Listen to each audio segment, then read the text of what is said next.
Yes, sir. We're ready to... You hurt my father, but you never took him away from me.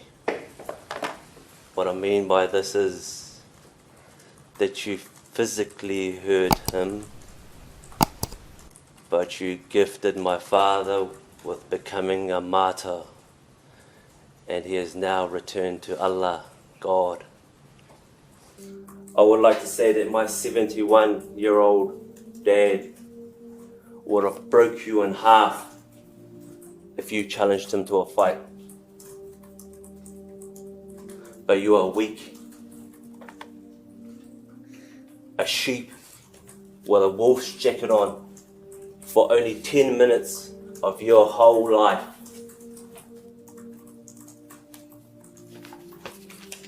I'm strong.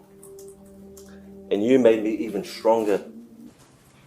You shot at defenseless people that were not aware of what was going on until they knew it was too late. Your actions were a gutless character of a person. I do not forgive you for what you have done. This world was created with colour.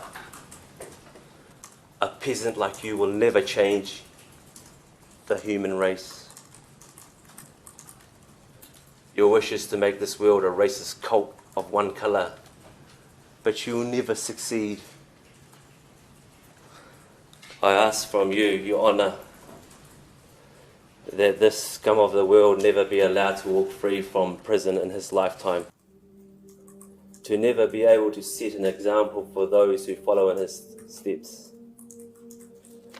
I ask that he be put in mainstream prison and stop wasting taxpayer money on giving him special treatment and protection. Your father was a garbage man, and you became trash of society. He is ashamed of your identity. You deserve to be buried in a landfill.